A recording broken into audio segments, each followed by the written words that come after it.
کے سامنے ایک تصور مجھے کلیئر کرنا تھا کہ جانور کو ذبح کرنے کا جو الزام، جو پروپیگنڈا صرف مسلمانوں پر کیا گیا یا کیا جا رہا ہے وہ سراسر غلط ہے۔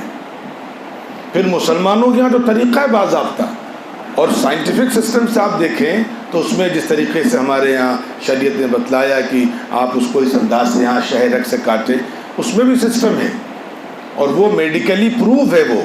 بلکہ یورپ میں بعض ملکوں میں وہاں پر ملٹری کے لیے ملکوں نے قوانین بنائے ہیں کہ صرف وہاں پر اسی انداز کے، اب اس کو مسلمانوں کا انداز نہیں کہا گیا لیکن یہ کہا گیا کہ جھٹکے کا گوشت یہاں پر نہیں سرو کیا جائے گا۔ ایک طریقہ ہوتا ہے جس میں کسی جانور کو ایک دم سے کاٹ دیا جاتا ہے، اس کو جھٹکا کہتے ہیں۔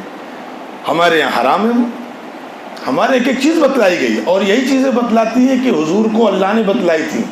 حضور نے کوئی اینیمل ہسبینڈری میں کوئی پی ایچ ڈی تھوڑی حضور نے کی تھی کہ حضور نے ڈاکٹری کی ہو، معاذ اللہ جانوروں کی دنیا کے وہ ڈاکٹر رہے ہوں، لیکن ایک ایک چیز بتلائی چونکہ اللہ نے بتلائی تھی۔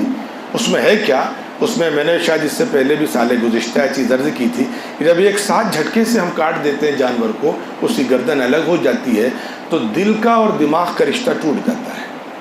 دل اور دماغ کا جب رشتہ ٹوٹ جاتا ہے تو بلڈ پورا باہر نہیں نکل پاتا ہے، تھوڑا بہت نکلتا ہے، 50% نکلتا ہوگا، 60% نکلتا ہوگا، لیکن اچھا خاصا بلڈ اسی باڈی میں جذب ہو جاتا ہے۔ اور جو بھی بیماریاں ہوتی ہیں بلڈ میں ہوتی ہیں۔ کولیسٹرول کیا ہے؟ بلڈ کی بیماری ہے۔ کیا آپ کا بلڈ گاڑھا ہو رہا ہے؟ بلڈ اچھا چل رہا ہے تو آپ صحت مند ہیں، بڑھاپے میں اسی لیے دوائیں دی جاتی ہیں۔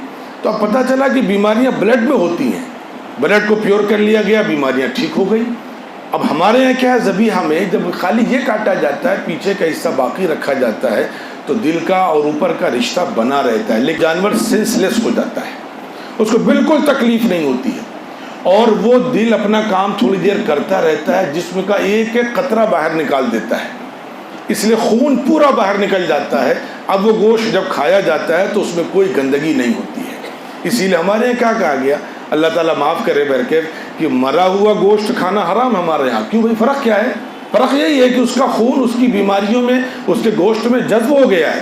لوگوں سے گزارش یہ ہے کہ بات چل رہی تو اسی میں عرض کر دوں کہ ہوٹل میں آپ کبھی بھی خدا کے واسطے جب گوشت کھانے جائیں تو یہ آپ کی شرعی ذمہ داری بنتی ہے کہ آپ تحقیق کر لیں، غور کر لیں کہ اس ہوٹل میں حلال کھانا، حلال گوشت مل رہا ہے یا نہیں مل رہا ہے۔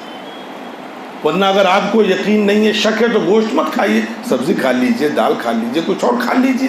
اس لیے علماء نے لکھا ہے کہ کوشش کریں کہ مسلمانوں کا ہوٹل ہو، غیر مسلم کے ہوٹل پر آپ گوشت مت کھائیں۔